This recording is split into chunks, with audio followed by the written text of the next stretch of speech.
শুক্রবার গাজা শহরের একটি স্কুল আর মসজিদে ভয়াবহ ক্ষেপণাস্ত্র হামলা চালায় ইসরায়েলি বাহিনী। ওই হামলায় শতাধিক ফিলিস্তিনি নিহতের ঘটনা ঘটলেও চুপ নেই আইডিএফ। উল্টো প্রকাশ করা হয় হামলার ভিডিও। নিরীহ ফিলিস্তিনিদের ওপর বর্বরোচিত ওই হামলার তীব্র নিন্দা জানায় জাতিসংঘ। এর মধ্যেই হামাস নির্মূলের নামে দক্ষিণাঞ্চলীয় খান ইউনিসে অভিযান জোরদারের ঘোষণা দিয়ে দ্রুত সেখানে আশ্রয় নেওয়া শরণার্থীদের এলাকা ছাড়ার নির্দেশ দেয় ইসরায়েলি প্রশাসন। ফলে নতুন করে আশ্রয়হীন হয়ে পড়েছেন সেখানকার হাজার হাজার অসহায় ফিলিস্তিনি। والوضع يعني حرام عليهم الدول وين الدول ليش هيك سايبيننا يعني انتم حرام عليهم لا الجنوب لا البريج لا المغازي لا الانصارات لا رفح।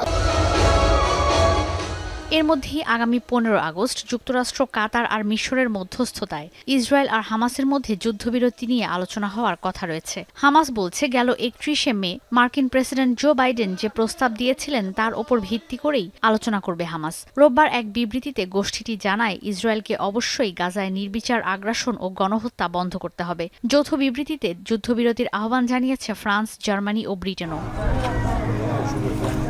এদিকে গাজার স্কুল ও মসজিদে হামলায় বহু হতাহতের ঘটনায় আরব রাষ্ট্রগুলোর পাশাপাশি তীব্র নিন্দা জানিয়েছে তুরস্ক, ফ্রান্স, যুক্তরাজ্য ও ইউরোপীয় ইউনিয়ন। 10 মাসের হামাস ইসরায়েল যুদ্ধ আঞ্চলিক দ্বন্দ্বে পরিণত হওয়ার আশঙ্কা প্রকাশ করেছে যুক্তরাষ্ট্র।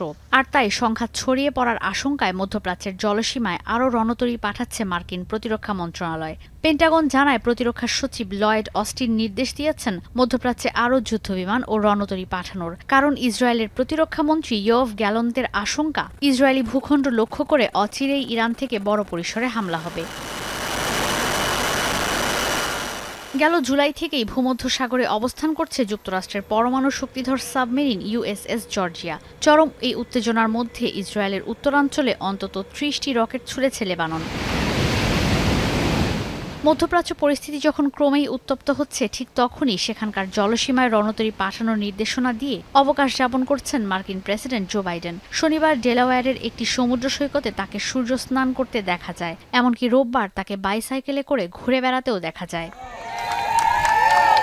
ঈশিতা ব্রহ্ম, এখন বিশ্ব।